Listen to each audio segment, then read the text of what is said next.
Chapter 11. The Mystery of Sex Transmutation. The 10th Step Towards Riches. The meaning of the word transmute is, in simple language, the changing or transferring of one element or form of energy into another. The emotion of sex brings into being a state of mind. Because of ignorance on the subject, this state of mind is generally associated with the physical, and because of improper influences to which most people have been subjected in acquiring knowledge of sex, things essentially physical have highly biased the mind. The emotion of sex has back of it the possibility of three constructive potentialities. They are: 1. The perpetuation of mankind. 2. The maintenance of health. As a therapeutic agency, it has no equal. 3. The transformation of mediocrity into genius through transmutation. Sex transmutation is simple and easily explained. It means the switching of the mind from thoughts of physical expression to thoughts of some other nature. Sex desire is the most powerful of human desires. When driven by this desire, men develop keenness of imagination, courage, willpower, persistence, and creative ability unknown to them at other times. So strong and impelling is the desire for sexual contact that men freely run the risk of life and reputation to indulge it. When harnessed and redirected along other lines, this motivating force maintains all of its attributes of keenness of imagination, courage, etc., which may be used as powerful creative forces in literature, art, or any other profession or calling, including, of course, the accumulation of riches. The transmutation of sexual energy calls for the exercise of willpower, to be sure, but the reward is worth the effort. The desire for sexual expression is inborn and natural. The desire cannot and should not be submerged or eliminated, but it should be given an outlet through forms of expression which enrich the body, mind, and spirit of man. If not given this form of outlet through transmutation, it will seek outlets through purely physical channels. A river may be dammed and its water controlled for a time, but eventually it will force an outlet. The same is true of the emotion of sex. It may be submerged and controlled for a time, but its very nature causes it to be ever seeking means of expression. If it is not transmuted into some creative effort, it will find a less worthy outlet. Fortunate indeed is the person who has discovered how to give sex emotion an outlet through some form of creative effort, for he has, by that discovery, lifted himself to the status of a genius. Scientific research has disclosed these significant facts. 1. The men of greatest achievement are men with highly developed sex natures, men who have learned the art of sex transmutation. 2.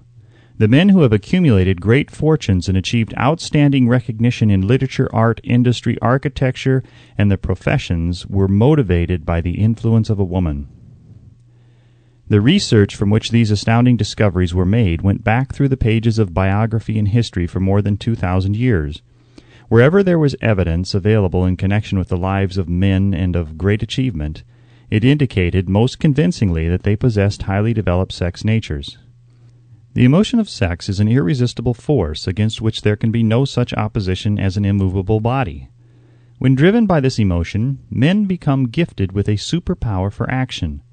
Understand this truth, and you will catch the significance of the statement that sex transmutation will lift one to the status of a genius. The emotion of sex contains the secret of creative ability. Destroy the sex glands, whether in man or beast, and you have removed the major source of action. For proof of this, observe what happens to any animal after it has been castrated. A bull becomes as docile as a cow after it has been altered sexually. Sex alteration takes out of the male, whether man or beast, all the fight that was in him. Sex alteration of the female has the same effect. The 10 mind stimuli. The human mind responds to stimuli through which it may be keyed up to high rates of vibration, known as enthusiasm, creative imagination, intense desire, etc. The stimuli to which the mind responds most freely are: 1. The desire for sex expression. 2. Love.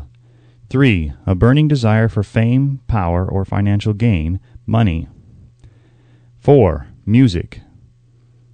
5. Friendship between either of those of the same sex or those of the opposite sex. 6. A mastermind alliance based upon the harmony of two or more people who ally themselves for spiritual or temporal advancement. 7. Mutual suffering, such as that experienced by people who are persecuted. 8. Autosuggestion. 9. Fear. 10. Narcotics and alcohol. The desire for sex expression comes at the head of the list of stimuli which most effectively step up the vibrations of the mind and start the wheels of physical action. 8 of these stimuli are natural and constructive. 2 are destructive. The list is here presented for the purpose of enabling you to make a comparative study of the major sources of mind stimulation. From this study, it will be readily seen that the emotion of sex is by great odds the most intense and powerful of all mind stimuli. This comparison is necessary as a foundation for proof of the statement that transmutation of sex energy may lift one to the status of a genius. Let us find out what constitutes a genius.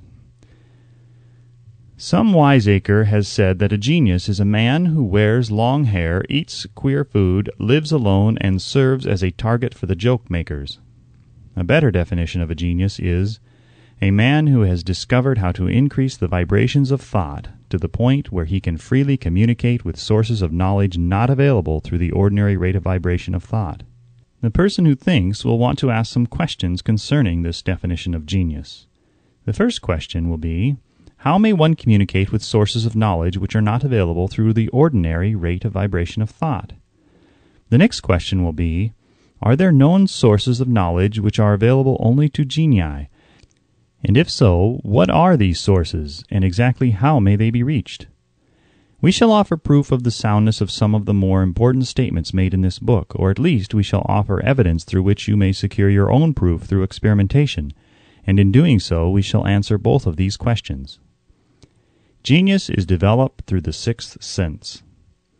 The reality of the sixth sense has been fairly well established. This sixth sense is creative imagination. The faculty of creative imagination is one which the majority of people never use during an entire lifetime, and if used at all, it usually happens by mere accident. A relatively small number of people use, with deliberation and purpose aforethought, the faculty of creative imagination. Those who use this faculty voluntarily and with understanding of its function are genii. The faculty of creative imagination is the direct link between the finite mind of man and infinite intelligence. All so-called revelations referred to in the realm of religion, and all discoveries of basic or new principles in the field of invention, take place through the faculty of creative imagination. When ideas or concepts flash into one's mind through what is popularly called a hunch, they come from one or more of the following sources. 1. Infinite intelligence. 2. One's subconscious mind, wherein is stored every sense impression and thought impulse which ever reached the brain through any of the 5 senses. 3. From the mind of some other person who has just released the thought or picture of the idea or concept through conscious thought, or 4. From the other person's subconscious storehouse. There are no other known sources from which inspired ideas or hunches may be received. The creative imagination functions best when the mind is vibrating due to some form of mind stimulation at an exceedingly high rate, that is, when the mind is functioning at a rate of vibration higher than that of ordinary normal thought. When brain action has been stimulated through one or more of the 10 mind stimulants, it has the effect of lifting the individual far above the horizon of ordinary thought, and permits him to envision distance, scope, and quality of thoughts not available on the lower plane, such as that occupied while one is engaged in the solution of the problems of business and professional routine.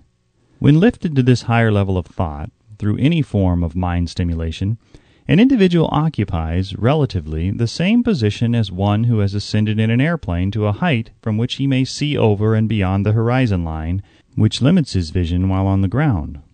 Moreover, while on this higher level of thought, the individual is not hampered or bound by any of the stimuli which circumscribe and limit his vision while wrestling with the problems of gaining the 3 basic necessities of food, clothing, and shelter.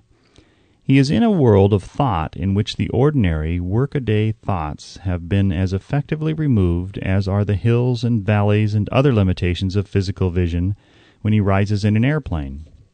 While on this exalted plane of thought, the creative faculty of the mind is given freedom for action. The way has been cleared for the sixth sense to function. It becomes receptive to ideas which could not reach the individual under any other circumstances. The sixth sense is the faculty which marks the difference between a genius and an ordinary individual. The creative faculty becomes more alert and receptive to vibrations originating outside the individual's subconscious mind. The more this faculty is used, and the more the individual relies upon it and makes demands upon it for thought impulses. This faculty can be cultivated and developed only through use. That which is known as one's conscious operates entirely through the faculty of the sixth sense. The great artists, writers, musicians, and poets become great because they acquire the habit of relying upon the still small voice, which speaks from within through the faculty of creative imagination. It is a fact well known to people who have keen imaginations that their best ideas come through so-called hunches. There is a great orator who does not attain to greatness until he closes his eyes and begins to rely entirely upon the faculty of creative imagination. When asked why he closed his eyes just before the climaxes of his oratory, he replied, "I do it because then I speak through ideas which come to me from within." One of America's most successful and best-known financiers followed the habit of closing his eyes for 2 or 3 minutes before making a decision. When asked why he did this, he replied, "With my eyes closed, I am able to draw upon a source of superior intelligence." The late Dr. Elmer R. Gates of Chevy Chase, Maryland, created more than 200 useful patents, many of them basic, through the process of cultivating and using the creative faculty. His method is both significant and interesting to one interested in attaining to the status of genius, in which category Dr. Gates unquestionably belonged. Dr. Gates was one of the really great, though less publicized, scientists of the world. In his laboratory, he had what he called his personal communication room. It was practically soundproof and so arranged that all light could be shut out. It was equipped with a small table on which he kept a pad of writing paper. In front of the table on the wall was an electric push-button which controlled the lights. When Dr. Gates desired to draw upon the forces available to him through his creative imagination, he would go into this room, seat himself at the table, shut off the lights, and concentrate upon the known factors of the invention on which he was working, remaining in that position until ideas began to flash into his mind in connection with the unknown factors of the invention. On one occasion, ideas came through so fast that he was forced to write for almost 3 hours. When the thoughts stopped flowing and he examined his notes, he found that they contained a minute description of principles which had not a parallel among the known data of the scientific world. Moreover, the answer to his problem was intelligently presented in those notes. In this manner, Dr. Gates completed over 200 patents, which had been begun, but not completed, by half-baked brains. Evidence of the truth of this statement is in the United States Patent Office. Dr. Gates earned his living by sitting for ideas for individuals and corporations. Some of the largest corporations in America paid him substantial fees by the hour for sitting for ideas. The reasoning faculty is often faulty because it is largely guided by one's accumulated experience. Not all knowledge which one accumulates through experience is accurate. Ideas received through the creative faculty are much more reliable for the reason that they come from sources more reliable than any which are available to the reasoning faculty of the mind. The major difference between the genius and the ordinary crank inventor may be found in the fact that the genius works through his faculty of creative imagination, while the crank knows nothing of this faculty. The scientific inventor, such as Mr. Edison and Dr. Gates, makes use of both the synthetic and the creative faculties of imagination. For example, the scientific inventor or genius begins an invention by organizing and combining the known ideas or principles accumulated through experience, through the synthetic faculty, the reasoning faculty. If he finds this accumulated knowledge to be insufficient for the completion of his invention, he then draws upon the sources of knowledge available to him through his creative faculty. The method by which he does this varies with the individual, but this is the sum and substance of his procedure. 1. He stimulates his mind so that it vibrates on a higher than average plane, using one or more of the 10 mind stimulants or some other stimulant of his choice. 2. He concentrates upon the known factors, the finished part of his invention, and creates in his mind a perfect picture of unknown factors, the unfinished part of his invention. He holds this picture in his mind until it has been taken over by the subconscious mind, then relaxes by clearing his mind of all thought and waits for his answers to flash into his mind. Sometimes the results are both definite and immediate. At other times the results are negative, depending upon the state of development of the sixth sense or creative faculty. Mr. Edison tried out more than 10,000 different combinations of ideas through the synthetic faculty of his imagination before he tuned in through the creative faculty and got the answer which perfected the incandescent light. His experience was similar when he produced the talking machine. There is plenty of reliable evidence that the faculty of creative imagination exists. This evidence is available through accurate analysis of men who have become leaders in their respective callings without having had extensive educations. Lincoln was a notable example of a great leader who achieved greatness through the discovery and use of his faculty of creative imagination. He discovered and began to use this faculty as the result of the stimulation of love which he experienced after he met Anne Rutledge, a statement of the highest significance in connection with the study of the source of genius. The pages of history are filled with the records of great leaders whose achievements may be traced directly to the influence of women who aroused the creative faculties of their minds through the stimulation of sex desire.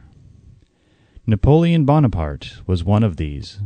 When inspired by his first wife, Josephine, he was irresistible and invincible. When his better judgment or reasoning faculty prompted him to put Josephine aside, he began to decline. His defeat and St. Helena were not far distant. If good taste would permit, we might easily mention scores of men, well known to the American people, who climbed to great heights of achievement under the stimulating influence of their wives, only to drop back to destruction after money and power went to their heads and they put aside the old wife for a new one. Napoleon was not the only man to discover that sex influence, from the right source, is more powerful than any substitute of expediency which may be created by mere reason. The human mind responds to stimulation. Among the greatest and most powerful of these stimuli is the urge of sex.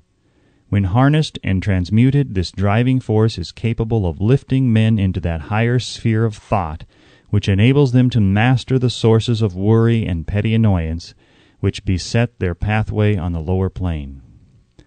Unfortunately, only the genii have made the discovery. Others have accepted the experience of sex urge without discovering one of its major potentialities, a fact which accounts for the great number of others as compared to the limited number of genii.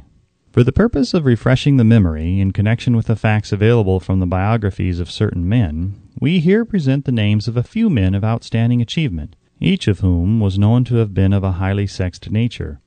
The genius which was theirs undoubtedly found its source of power in transmuted sex energy.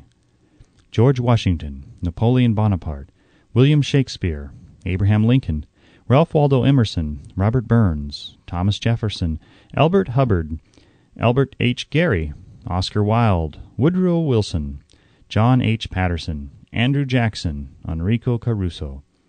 Your own knowledge of biography will enable you to add to this list. Find, if you can, a single man in all history of civilization who achieved outstanding success in any calling who was not driven by a well-developed sex nature. If you do not wish to rely upon biographies of men not now living, take inventory of those whom you know to be men of great achievement, and see if you can find one among them who is not highly sexed. Sex energy is the creative energy of all genii. There never has been and never will be a great leader, builder, or artist lacking in this driving force of sex. Surely no one will misunderstand these statements to mean that all who are highly sexed are genii. Man attains to the status of genius only when and if he stimulates his mind so that it draws upon the forces available through the creative faculty of the imagination. Chief among the stimuli with which this stepping up of the vibrations may be produced is sex energy. The mere possession of this energy is not sufficient to produce a genius. The energy must be transmuted from desire for physical contact into some other form of desire and action before it will lift one to the status of a genius. Far from becoming genii, because of great sex desires, the majority of men lower themselves through misunderstanding and misuse of this great force to the status of the lower animals. Why men seldom succeed before 40. I discovered from the analysis of over 25,000 people that men who succeed in an outstanding way seldom do so before the age of 40, and more often they do not strike their real pace until they are well beyond the age of 50. This fact was so astounding that it prompted me to go into the study of its cause most carefully, carrying the investigation over a period of more than 12 years. This study disclosed the fact that the major reason why the majority of men who succeeded do not begin to do so before the age of 40 to 50 is their tendency to dissipate their energies through overindulgence in physical expression of the emotion of sex. The majority of men never learn that the urge of sex has other possibilities, which far transcend in importance that of mere physical expression. The majority of those who make this discovery do so after having wasted many years at a period when the sex energy is at its height, prior to the age of 45 to 50. This usually is followed by noteworthy achievement. The lives of many men up to and sometimes well past the age of 40 reflect a continued dissipation of energies which could have been more profitably turned into better channels. Their finer and more powerful emotions are sown wildly in the four winds. Out of this habit of the male grew the term, sowing his wild oats. The desire for sexual expression is by far the strongest and most impelling of all human emotions, and for this very reason this desire, when harnessed and transmuted into action other than that of physical expression, may raise one to the status of a genius. One of America's most able businessmen frankly admitted that his attractive secretary was responsible for most of the plans he created. He admitted that her presence lifted him to heights of creative imagination such as he could experience under no other stimulus. One of the most successful men in America owes most of his success to the influence of a very charming young woman who has served as his source of inspiration for more than 12 years. Everyone knows the man to whom this reference is made, but not everyone knows the real source of his achievements. History is not lacking in examples of men who attained to the status of genii as the result of the use of artificial mind stimulants in the form of alcohol and narcotics. Edgar Allan Poe wrote The Raven while under the influence of liquor, dreaming dreams that mortal never dared to dream before. James Whitcomb Riley did his best writing while under the influence of alcohol. Perhaps it was thus he saw the ordered intermingling of the real and the dream, the mill above the river and the mist above the stream. Robert Burns wrote best when intoxicated, "For auld lang syne, my dear, we'll take a cup of kindness yet for auld lang syne." But let it be remembered that many such men have destroyed themselves in the end. Nature has prepared her own potions with which men may safely stimulate their minds so they vibrate on a plane that enables them to tune in to fine and rare thoughts which come from no man knows where. No satisfactory substitute for nature's stimulants has ever been found. It is a fact well known to psychologists that there is a very close relationship between sex desires and spiritual urges, a fact which accounts for the peculiar behavior of people who participate in the orgies known as religious revivals, common among the primitive types. The world is ruled and the destiny of civilization is established by the human emotions. People are influenced in their actions not by reason so much as by feelings. The creative faculty of the mind is set into action entirely by emotions and not by cold reason. The most powerful of all human emotions is that of sex. There are other mind stimulants, some of which have been listed, but no one of them, nor all of them combined, can equal the driving power of sex. A mind stimulant is any influence which will either temporarily or permanently increase the vibrations of thought. The 10 major stimulants described are those most commonly resorted to. Through these sources one may commune with an infinite intelligence, or enter at will the storehouse of the subconscious mind, either one's own or that of another person, a procedure which is all there is of genius. A teacher who has trained and directed the efforts of more than 30,000 salespeople made the astounding discovery that highly sexed men are the most efficient salesmen. The explanation is that the factor of personality known as personal magnetism is nothing more or less than sex energy. Highly sexed people always have a plentiful supply of magnetism. Through cultivation and understanding, this vital force may be drawn upon and used to great advantage in the relationships between people. This energy may be communicated to others through the following media. 1. The handshake. The touch of the hand indicates instantly the presence of magnetism or the lack of it. 2. The tone of voice. Magnetism, or sex energy, is the factor with which the voice may be colored or made musical and charming. 3. Posture and carriage of the body. Highly sexed people move briskly and with grace and ease. 4. The vibrations of thought. Highly sexed people mix the emotion of sex with their thoughts, or may do so at will, and in that way may influence those around them. 5. Body adornment. People who are highly sexed are usually very careful about their personal appearance. They usually select clothing of a style becoming to their personality, physique, complexion, etc. When employing salesmen, the more capable sales manager looks for the quality of personal magnetism as the first requirement of a salesman. People who lack sex energy will never become enthusiastic, nor inspire others with enthusiasm, and enthusiasm is one of the most important requisites in salesmanship, no matter what one is selling. The public speaker, orator, preacher, lawyer, or salesman who is lacking in sex energy is a flop, as far as being able to influence others is concerned. Couple with this the fact that most people can be influenced only through an appeal to their emotions, and you will understand the importance of sex energy as a part of the salesman's native ability. Master salesmen attain the status of mastery in selling because they, either consciously or unconsciously, transmute the energy of sex into sales enthusiasm. In this statement may be found a very practical suggestion as to the actual meaning of sex transmutation.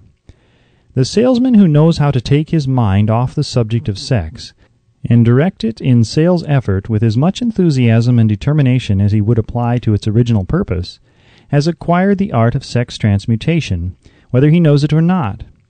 The majority of salesmen who transmute their sex energy do so without being in the least aware of what they are doing or how they are doing it. Transmutation of sex energy calls for more willpower than the average person cares to use for this purpose. Those who find it difficult to summon willpower sufficient for transmutation may gradually acquire this ability. Though this requires willpower, the reward for the practice is more than worth the effort. The entire subject of sex is one with which the majority of people appear to be unpardonably ignorant. The urge of sex has been grossly misunderstood, slandered, and burlesqued by the ignorant and the evil-minded for so long that the very word sex is seldom used in polite society. Men and women who are known to be blessed, yes, blessed with highly sexed natures, are usually looked upon as being people who will bear watching. Instead of being called blessed, they are usually called cursed. Millions of people, even in this age of enlightenment, have inferiority complexes which they developed because of this false belief that a highly sexed nature is a curse. These statements of the virtue of sex energy should not be construed as justification for the libertine. The emotion of sex is a virtue only when used intelligently and with discrimination.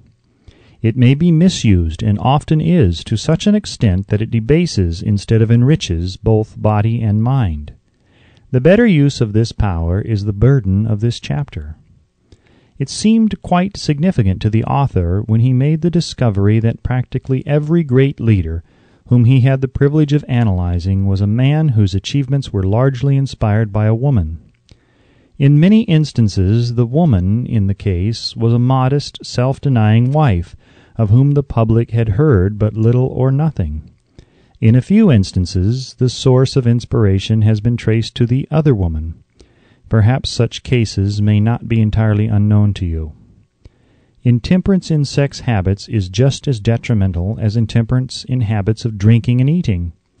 In this age in which we live, an age which began with the World War, intemperance in habits of sex is common. This orgy of indulgence may account for the shortage of great leaders. No man can avail himself of the forces of his creative imagination while dissipating them. Man is the only creature on earth which violates nature's purpose in this connection. Every other animal indulges its sex nature in moderation and with purpose which harmonizes with the laws of nature. Every other animal responds to the call of sex only in season. Man's inclination is to declare open season. Every intelligent person knows that stimulation in excess through alcoholic drink and narcotics is a form of intemperance which destroys the vital organs of the body, including the brain. Not every person knows, however, that overindulgence in sex expression may become a habit as destructive and as detrimental to creative effort as narcotics or liquor. A sex-mad man is not essentially different than a dope-mad man. Both have lost control over their faculties of reason and willpower. Sexual overindulgence may not only destroy reason and willpower, but it may also lead to either temporary or permanent insanity. Many cases of hypochondria, imaginary illness, grow out of habits developed in ignorance of the true function of sex. From these brief references to the subject, it may be readily seen that ignorance on the subject of sex transmutation forces stupendous penalties upon the ignorant on the one hand, and withholds from them equally stupendous benefits on the other. Widespread ignorance on the subject of sex is due to the fact that the subject has been surrounded with mystery and beclouded by dark silence. The conspiracy of mystery and silence has had the same effect upon the minds of young people that the psychology of prohibition had. The result has been increased curiosity and desire to acquire more knowledge on this verboten subject. And, to the shame of all lawmakers and most physicians, by training best qualified to educate youth on that subject, information has not been easily available. Seldom does an individual enter upon highly creative effort in any field of endeavor before the age of 40. The average man reaches the period of his greatest capacity to create between 40 and 60. These statements are based upon analysis of thousands of men and women who have been carefully observed. They should be encouraging to those who fail to arrive before the age of 40, and to those who become frightened at the approach of old age around the 40-year mark. The years between 40 and 50 are, as a rule, the most fruitful. Man should approach this age not with fear and trembling, but with hope and eager anticipation. If you want evidence that most men do not begin to do their best work before the age of 40, study the records of the most successful men known to the American people, and you will find it. Henry Ford had not hit his pace of achievement until he had passed the age of 40. Andrew Carnegie was well past 40 before he began to reap the reward of his efforts.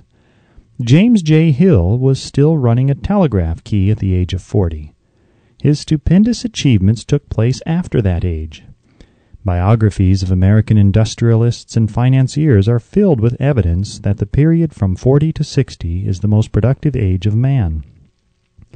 Between the ages of 30 and 40, man begins to learn, if he ever learns, the art of sex transmutation. This discovery is generally accidental, and more often than otherwise, the man who makes it is totally unconscious of his discovery. He may observe that his powers of achievement have increased around the age of 35 to 40, but in most cases he is not familiar with the cause of this change, that nature begins to harmonize the emotions of love and sex in the individual between the ages of 30 and 40, so that he may draw upon these great forces and apply them jointly as stimuli to action. Sex alone is a mighty urge to action, but its forces are like a cyclone. They are often uncontrollable. When the emotion of love begins to mix itself with the emotion of sex, the result is calmness of purpose, poise, accuracy of judgment, and balance. What person who has attained to the age of 40 is so unfortunate as to be unable to analyze these statements and to corroborate them by his own experience? When driven by his desire to please a woman, based solely upon the emotion of sex, a man may be, and usually is, capable of great achievement, but his actions may be disorganized, distorted, and totally destructive. When driven by his desire to please a woman, based upon the motive of sex alone, a man may steal, cheat, and even commit murder. But when the emotion of love is mixed with the emotion of sex, that same man will guide his actions with more sanity, balance, and reason. Criminologists have discovered that the most hardened criminals can be reformed through the influence of a woman's love. There is no record of a criminal having been reformed solely through the sex influence. These facts are well known, but their cause is not. Reformation comes, if at all, through the heart or emotional side of man, not through his head or reasoning side. Reformation means a change of heart. It does not mean a change of head. A man may, because of reason, make certain changes in his personal conduct to avoid the consequences of undesirable effects, but genuine reformation comes only through a change of heart, through a desire to change. Love, romance, and sex are all emotions capable of driving men to heights of superachievement. Love is the emotion which serves as a safety valve and ensures balance, poise, and constructive effort. When combined, these three emotions may lift one to an altitude of a genius. There are genii, however, who know but little of the emotion of love. Most of them may be found engaged in some form of action which is destructive, or at least not based upon justice and fairness toward others. If good taste would permit, a dozen genii could be named in the field of industry and finance, who ride ruthlessly over the rights of their fellow men. They seem totally lacking in conscience. The reader can easily supply his own list of such men. The emotions are states of mind. Nature has provided man with a chemistry of the mind which operates in a manner similar to the principles of chemistry of matter. It is a well-known fact that through the aid of chemistry of matter, a chemist may create a deadly poison by mixing certain elements, none of which are in themselves harmful in the right proportions. The emotions may likewise be combined so as to create a deadly poison. The emotions of sex and jealousy, when mixed, may turn a person into an insane beast. The presence of any one or more of the destructive emotions in the human mind, through the chemistry of the mind, sets up a poison which may destroy one's sense of justice and fairness. In extreme cases, the presence of any combination of these emotions in the mind may destroy one's reason. The road to genius consists of the development, control, and use of sex, love, and romance. Briefly, the process may be stated as follows. Encourage the presence of these emotions as the dominating thoughts in one's mind, and discourage the presence of all the destructive emotions. The mind is a creature of habit. It thrives upon the dominating thoughts fed it. Through the faculty of willpower, one may discourage the presence of any emotion and encourage the presence of any other. Control of the mind through the power of will is not difficult. Control comes from persistence and habit. The secret of control lies in understanding the process of transmutation. When any negative emotion presents itself in one's mind, it can be transmuted into a positive or constructive emotion by the simple procedure of changing one's thoughts. There is no other road to genius than through voluntary self-effort. A man may attain to great heights of financial or business achievement solely by the driving force of sex energy, but history is filled with evidence that he may, and usually does, carry with him certain traits of character which rob him of the ability to either hold or enjoy his fortune. This is worthy of analysis, thought, and meditation, for it states a truth, the knowledge of which may be helpful to women as well as men. Ignorance of this has cost thousands of people their privilege of happiness, even though they possessed riches. The emotions of love and sex leave their unmistakable marks upon the features. Moreover, these signs are so visible that all who wish may read them. The man who is driven by the storm of passion, based upon sex desires alone, plainly advertises that fact to the entire world by the expression of his eyes and the lines of his face. The emotion of love, when mixed with the emotion of sex, softens, modifies, and beautifies the facial expression. No character analyst is needed to tell you this. You may observe it for yourself. The emotion of love brings out and develops the artistic and aesthetic nature of man. It leaves its impress upon one's very soul, even after the fire has been subdued by time and circumstance. Memories of love never pass. They linger, guide, and influence long after the source of stimulation has faded. There is nothing new in this. Every person who has been moved by genuine love knows that it leaves enduring traces upon the human heart. The effect of love endures because love is spiritual in nature. The man who cannot be stimulated to great heights of achievement by love is hopeless. He is dead, though he may seem to live. Even the memories of love are sufficient to lift one to a higher plane of creative effort. The major force of love may spend itself and pass away, like a fire which has burned itself out, but it leaves behind indelible marks as evidence that it has passed that way. Its departure often prepares the human heart for a still greater love. Go back into your yesteryears at times, and bathe your mind in the beautiful memories of past love. It will soften the influence of the present worries and annoyances. It will give you a source of escape from the unpleasant realities of life, and maybe, who knows, your mind will yield to you, during this temporary retreat into the world of fantasy, ideas or plans which may change the entire financial or spiritual status of your life. If you believe yourself unfortunate because you have loved and lost, perish the thought. One who has loved truly can never lose entirely. Love is whimsical and temperamental. Its nature is ephemeral and transitory. It comes when it pleases and goes away without warning. Accept and enjoy it while it remains, but spend no time worrying about its departure. Worry will never bring it back. Dismiss also the thought that love never comes but once. Love may come and go, times without number, but there are no two love experiences which affect one in just the same way. There may be, and there usually is, one love experience which leaves a deeper imprint on the heart than all the others. But all love experiences are beneficial except to the person who becomes resentful and cynical when love makes its departure. There should be no disappointment over love, and there would be none if people understood the difference between the emotions of love and sex. The major difference is that love is spiritual, while sex is biological. No experience which touches the human heart with a spiritual force can possibly be harmful, except through ignorance or jealousy. Love is, without question, life's greatest experience.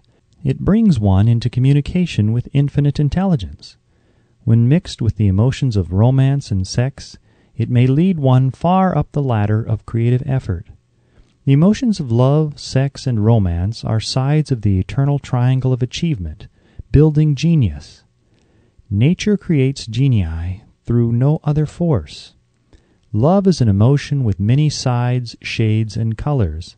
The love which one feels for parents or children is quite different from that which one feels for one's sweetheart. The one is mixed with the emotion of sex, while the other is not.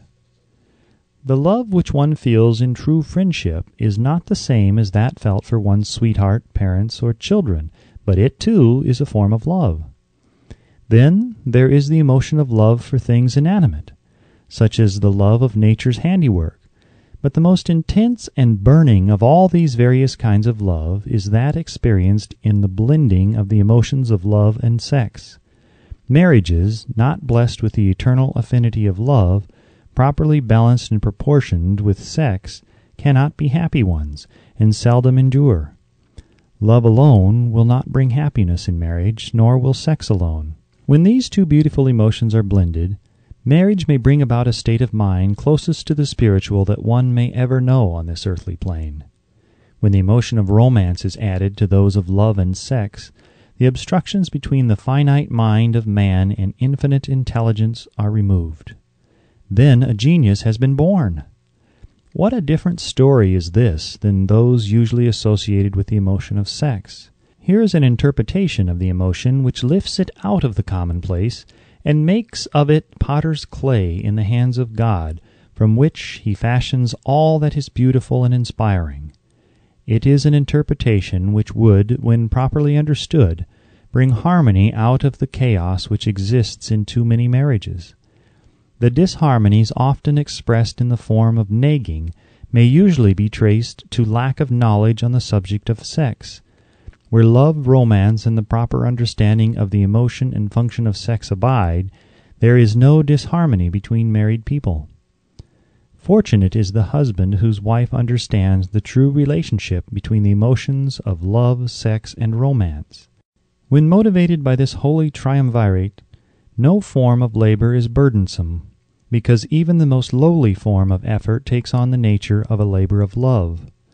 It is a very old saying that a man's wife may either make him or break him, but the reason is not always understood. The making and breaking is the result of the wife's understanding or lack of understanding of the emotions of love, sex, and romance. Despite the fact that men are polygamous by the very nature of their biological inheritance, it is true that no woman has as great an influence on a man as his wife, unless he is married to a woman totally unsuited to his nature. If a woman permits her husband to lose interest in her, and become more interested in other women, it is usually because of her ignorance or indifference toward the subjects of sex, love, and romance. This statement presupposes, of course, that genuine love once existed between a man and his wife. The facts are equally applicable to a man who permits his wife's interest in him to die. Married people often bicker over a multitude of trivialities.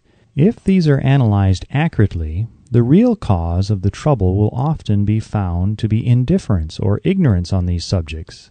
Man's greatest motivating force is his desire to please woman.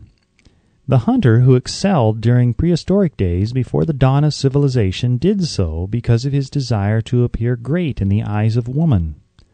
Man's nature has not changed in this respect. The hunter of today brings home no skins of wild animals, but he indicates his desire for her favor by supplying fine clothes, motor cars, and wealth. Man has the same desire to please woman that he had before the dawn of civilization. The only thing that has changed is his method of pleasing. Men who accumulate large fortunes and attain to great heights of power and fame do so mainly to satisfy their desire to please women. Take women out of their lives, and great wealth would be useless to most men. It is this inherent desire of man to please woman which gives woman the power to make or break a man. The woman who understands man's nature and tactfully caters to it need have no fear of competition from other women. Men may be giants with indomitable willpower when dealing with other men, but they are easily managed by the woman of their choice. Most men will not admit that they are easily influenced by the women they prefer, because it is in the nature of the male to want to be recognized as the stronger of the species. Moreover, the intelligent woman recognizes this manly trait and very wisely makes no issue of it. Some men know that they are being influenced by the women of their choice, their wives, sweethearts, mothers, or sisters, but they tactfully refrain from rebelling against the influence because they are intelligent enough to know that no man is happy or complete without the modifying influence of the right woman. The man who does not recognize this important truth deprives himself of the power which has done more to help men achieve success than all other forces combined.